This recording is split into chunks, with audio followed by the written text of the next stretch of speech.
अस्सलाम वालेकुम। आज हम डिस्कस करने जा रहे हैं व्हाट आर इक्वल वेक्टर्स। अब देखें, ये एक लेक्चर सीरीज़ हमने स्टार्ट की थी जिसमें वेक्टर एनालिसिस एक न्यू सब्जेक्ट हमने स्टार्ट किया था। उसी से रिलेटेड आज हमारा ये थर्ड लेक्चर है। सबसे पहले हम वेक्टर्स को डिफ़ाइन किया था, vector in physics, vector in maths, दोनों का डिफरेंस देखा था। सेकंड लेक्चर में हमने बहुत ही डिटेल में यूनिट वेक्टर्स एंड उसकी एग्जांपल्स भी देखी थी, उसका फार्मूला भी देखा था। तो आज हमारा थर्ड लेक्चर है, इसमें हम देखेंगे इक्वल वेक्टर्स क्या होते हैं।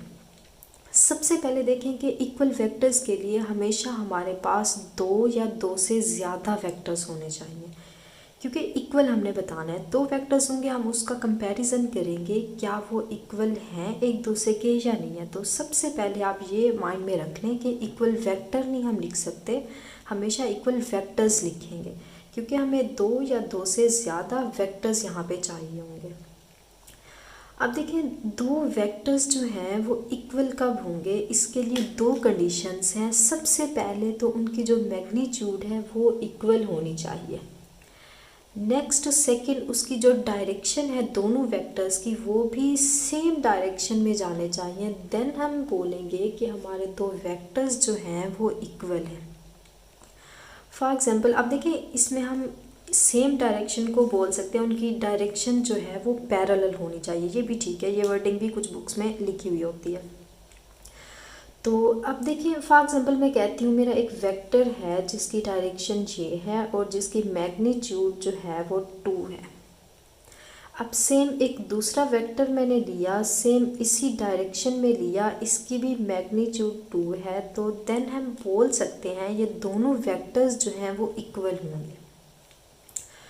अच्छा, अब अगर सेम मैं एक और वेक्टर यहाँ पे ले लूँ, मैं कहती हूँ ये वेक्टर है हमारा, इसकी डायरेक्शन जो है ये है और इसकी जो मैग्नीट्यूड है 2 है। अब इनको नेम दे देते हैं। फॉर एग्जाम्पल मैं कहती हूँ ये मेरा वेक्टर है ये, और ये मेरा वेक्टर जो है बी है और ये मेरा वेक्टर सी है। तो आप गौर से देखें, वेक्टर ए और बी दोनों इक्वल हैं, बट जो वेक्टर सी है वो ना तो वेक्टर ए के इक्वल है और ना ही बी के इक्वल है। क्यों? क्योंकि मैग्नीट्यूड तो इसकी सेम आ रही है बट इसकी डायरेक्शन जो है वो सेम नहीं आ रही। सिंपल सा कॉन्सेप्ट है, जस्ट जिसमें दोनों कंडीशन सेटिस्फाई कर जाएंगी वो इक्वल वेक्टर्स होंगे, और अगर जिसमें एक भी कंडीशन फेल होगी तो देन हम बोलेंगे ये इक्वल वेक्टर्स नहीं है।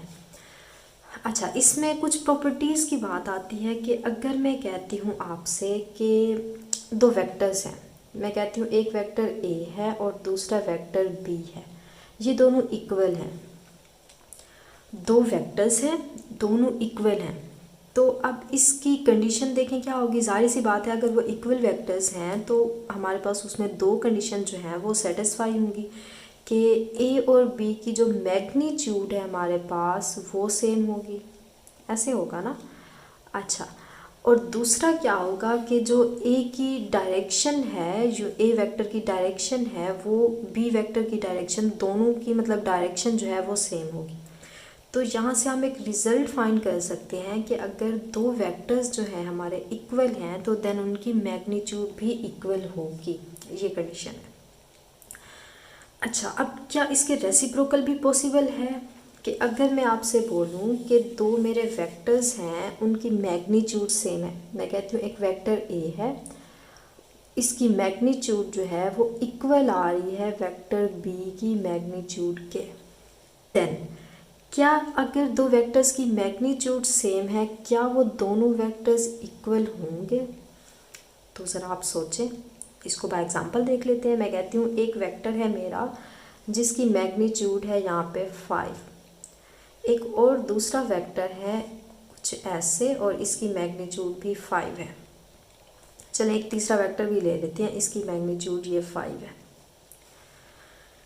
अच्छा, इनको अब नेम भी दे देते हैं कि ये हमारा वेक्टर ए है और ये हमारा वेक्टर बी है और ये हमारा वेक्टर सी है। अब ज़रा गौर से देखें, मैग्नीट्यूड तीनों की सेम आ रही है, और इसमें अगर गौर से देखें तो वेक्टर ए की डायरेक्शन जो है वो इक्वल है वेक्टर सी के और इन दोनों की मैग्नीट्यूड भी सेम है, तो इट मीन्स ये दोनों वेक्टर भी इक्वल होंगे। बट अगर मैं बात करूं वेक्टर ए की मैग्नीट्यूड के इक्वल आ रही है वेक्टर बी की मैग्नीट्यूड के, बट इन दोनों में वेक्टर ए और बी की डायरेक्शन देखें, इसकी डायरेक्शन सेम नहीं आ रही। ये हमारा राइट साइड पे मूव कर रहा है और ये हमारा डाउनवर्ड मूव कर रहा है, इन दोनों की डायरेक्शन सेम नहीं हो रही। तो अब हम ये नहीं कह सकते कि हमारा जो वेक्टर ए है वो इक्वल है बी के, ये गलत है, इक्वल ये नहीं है। तो अब यहाँ से हमें क्या रिज़ल्ट मिला कि अगर मैं कहती हूँ दो वेक्टर्स हमारे सेम हैं तो उनकी मैग्नीट्यूड भी ऑब्वियसली सेम होगी, उसको करने की ज़रूरत नहीं है, ये तो अंडरस्टूड बात है, उसकी मैग्नीट्यूड भी सेम होगी। बट अगर दो वेक्टर्स हमें ऐसे गिवन हों जिनकी मैग्नीट्यूड सेम आ रही है तो हम कभी भी ये नहीं कह सकते कि वो दो वेक्टर भी इक्वल होंगे या दो वेक्टर भी सेम होंगे। हो भी सकते हैं और नहीं भी हो सकते। तो जब कंडीशन दो में डिवाइड हो जाए कि ऐसा पॉसिबल हो भी सकता है और नहीं भी हो सकता, तो इसके लिए हम जनरलाइज अगर इसको करें तो जनरलाइज इसमें क्या होगा, ये नॉट इक्वल होगा, ये इक्वल नहीं हो सकता, क्योंकि इसमें पॉसिबिलिटी आ रही है कि ये इक्वल नहीं हो सकता। तो जब जनरल इसको करेंगे, जनरलाइज करते हैं टर्म को, तो ये इक्वल नहीं होगा। हाँ, कुछ स्पेसिफिक वेक्टर्स होंगे कि अगर उनकी वो दो वेक्टर हैं उनकी मैग्नीट्यूड सेम है तो वो उसकी जो डायरेक्शन है वो सेम हो भी सकती है, नहीं भी हो सकती। स्पेसिफिक वेक्टर में सेम हो जाएगी और कुछ में नहीं होगी, वो तो हमें क्वेश्चन जब गिवन होगा तब हम देखेंगे। तो इट मीन्स जब इस टर्म को मैं जनरलाइज करूँ तो ये हमारी जो है कंडीशन नॉट इक्वल आएगी। क्लियर होगी बात? अच्छा, अब नेक्स्ट देखिए, हमें कुछ ये फिगर्स गिवन है, इसमें हमने बताना है कि वेक्टर्स जो हैं हमारे वो इक्वल हैं या नहीं है। अब सबसे पहले इन फिगर्स को थोड़ा देख लेते हैं कौन सी है। जो फर्स्ट फिगर है आपको पता है ये एक रेक्टेंगल है, और जो सेकंड फिगर हमें गिवन है ये एक स्क्वायर है, और जो थर्ड फिगर गिवन है इसमें देखिए तीनों साइड्स इक्वल आ रही हैं। तो ऐसी ट्राइंगल जिसकी तीनों साइड्स इक्वल हों उसको इक्विलेटरल ट्राइंगल कहते हैं।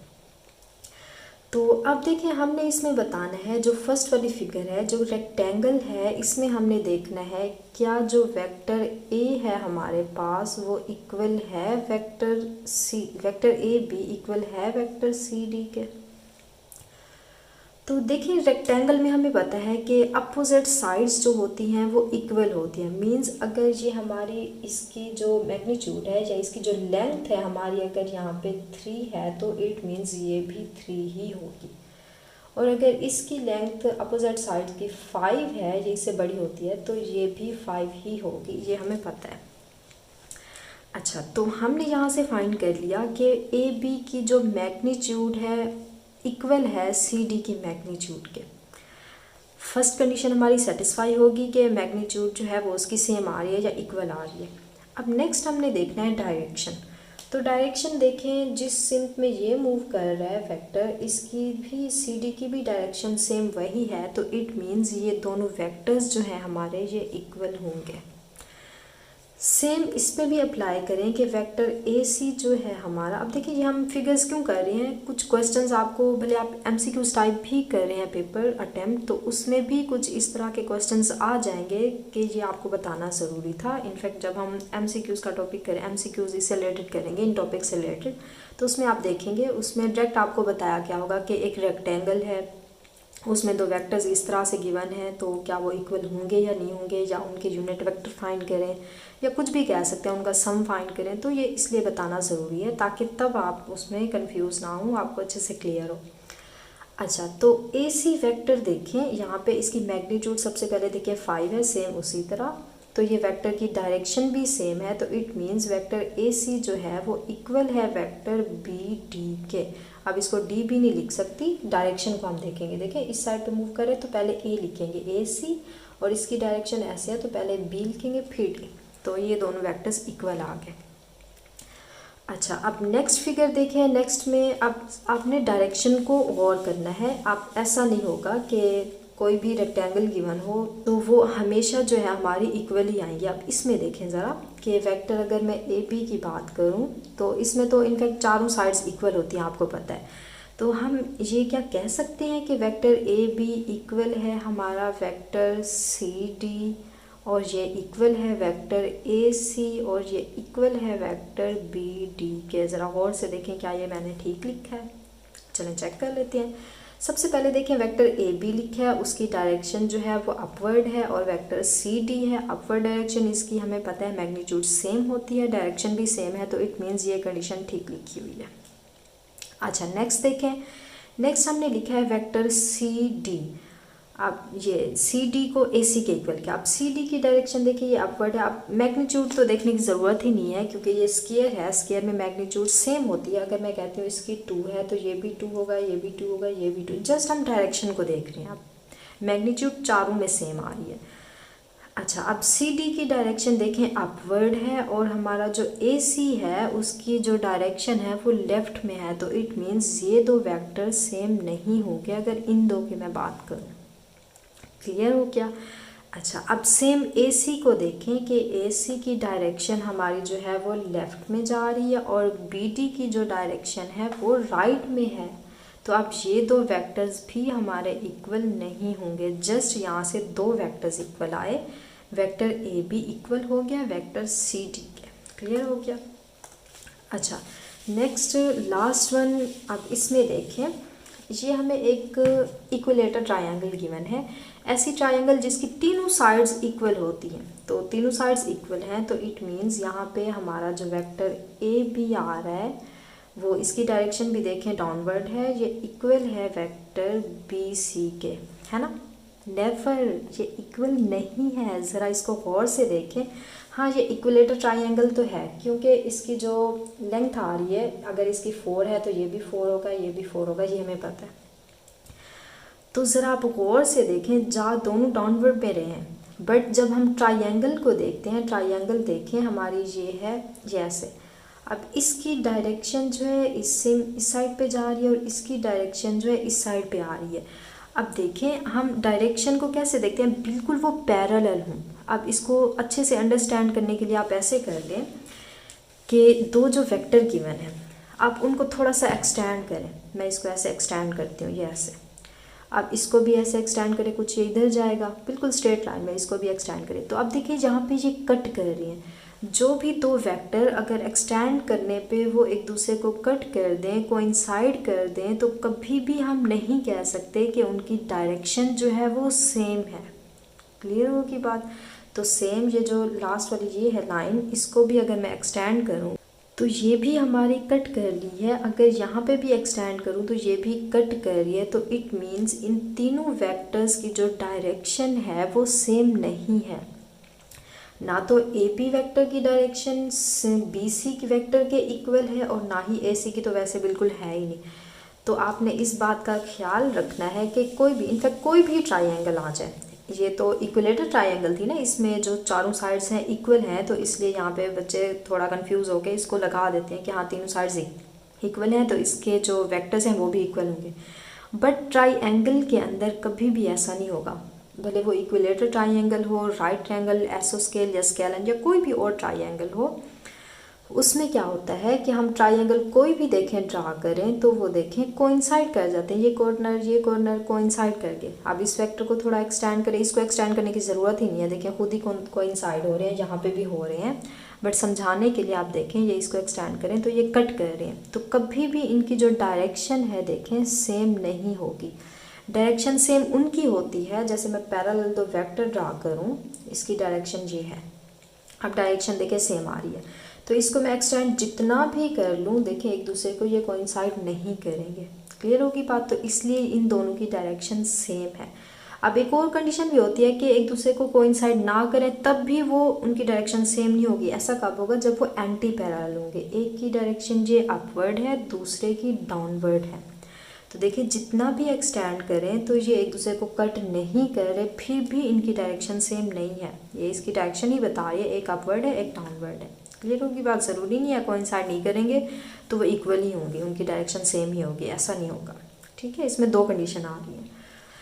तो आज के लिए चलें इतना ही काफ़ी। इंशाल्लाह नेक्स्ट लेक्चर में हम ये जो डेफिनेशंस आ रही हैं मेन वेक्टर्स की, वेक्टर की जो टाइप्स हैं, इनको कवर करने के बाद इंशाल्लाह हम नेक्स्ट टॉपिक जो है थ्योरी टाइप थोड़े डिफ़िकल्ट होते हैं उनको हम डिस्कस करेंगे। देन हम थोड़े एमसीक्यूज़, इन सारे टॉपिक से रिलेटेड एमसीक्यूज़ भी डिस्कस करेंगे। इनफैक्ट वेक्टर एनालिसिस को बहुत ही डिटेल में हम करेंगे, ऐसा करेंगे कि किसी भी बुक से आप इसकी जब थ्योरी रीड करेंगे इंशाल्लाह आपको कोई भी डिफ़िकल्टी नहीं होगी। तो चलिए आज के लिए इतना ही काफ़ी। ओके, अल्लाह हाफिज़।